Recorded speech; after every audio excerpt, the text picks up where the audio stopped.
Chinook helicopter के engine में आग लगने की घटनाओं के बीच अमेरिकी वायुसेना ने पूरे बेड़े की उड़ान पर रोक लगा दी है, लेकिन इंडियन एयरफोर्स में चिनूक का बेड़ा अब भी पूरी तरीके से ऑपरेशनल है और ऐसे में इंडियन एयरफोर्स ने बोइंग से पूरी जानकारी मांगी है। अमेरिकी वायुसेना ने चिनूक हेलीकॉप्टर के इंजन में आग लगने की आशंकाओं के बीच सभी चिनूक हेलीकॉप्टर की उड़ान पर रोक लगा दी। अमेरिकी सेना के अधिकारियों को चिनूक हेलीकॉप्टर के इंजन में खराबी का शक है, जिसकी वजह से 400 हेलीकॉप्टर्स की उड़ान पूरी तरह से रोक दी गई। यूएस आर्मी के मुताबिक 70 चिनूक हेलीकॉप्टर में इंजन में आग लगने की घटनाओं के चलते ये फैसला लिया गया। इंजन में आग लगने की बहुत कम घटनाएं हुई हैं, जिससे किसी तरह का नुकसान तो नहीं हुआ, लेकिन किसी तरह का खतरा नहीं उठाया जा सकता, इसीलिए अभी उड़ानों को रोका गया है। अमेरिका में चिनूक हेलीकॉप्टर के इंजन में आग लगने की कुछ घटनाओं पर भारतीय वायुसेना ने जानकारी मांगी है। इंडियन एयरफोर्स में चिनूक का बेड़ा अभी भी ऑपरेशनल है, लेकिन एहतियातन भारत ने उन कारणों की जानकारी मांगी है जिसके जोखिम से अमेरिकी सेना ने चिनूक हेलीकॉप्टर के पूरे बेड़े पर रोक लगा दी है। अभी इंडियन एयरफोर्स में 15 चिनूक हेलीकॉप्टर मौजूद हैं और सभी ऑपरेशन में हैं, यानी इसकी उड़ानें नहीं रोकी गई हैं। चिनूक बनाने वाली कंपनी बोइंग से पूछा गया है कि क्या चिनूक फ्लीट से वायुसेना को कोई खतरा तो नहीं है।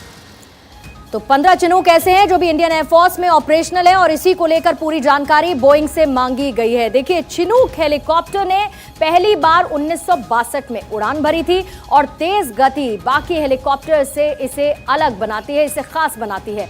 अमेरिकी सेना की ताकत चिनूक हेलीकॉप्टर माना जाता है। 11 टन वजन उठा सकता है चिनूक हेलीकॉप्टर। भारी मशीनरी, तोप, बख्तरबंद गाड़ियां भी ले जाने में चिनूक सक्षम है और चिनूक हेलीकॉप्टर बहुत ऊंचाई पर उड़ान भरने में भी सक्षम है।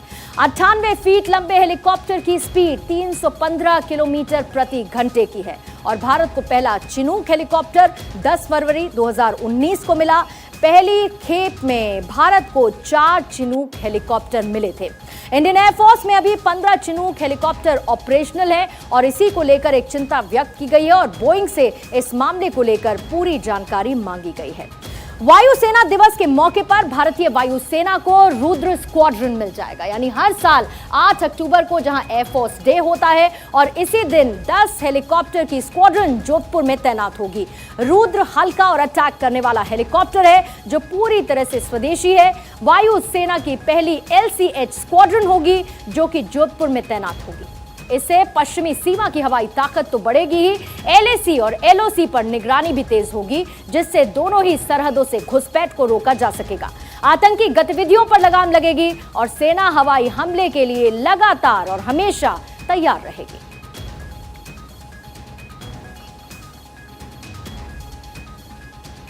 तो स्वदेशी रुद्र की खासियत क्या है, आपको वो भी जानना जरूरी है। रुद्र बहुत महत्वपूर्ण माना जा रहा है और जो रुद्र है वो 268 किलोमीटर प्रति घंटे की रफ्तार से उड़ता है।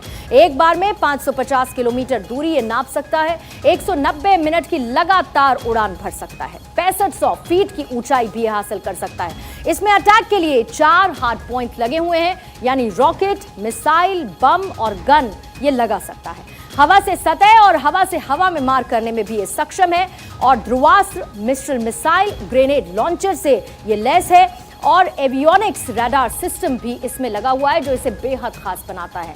ये बिना दिखे दुश्मन का शिकार करता है और ये है रुद्र की खासियत। रुद्र को लेकर एक्सपर्ट्स क्या कहते हैं वो भी आपको सुनवा देते।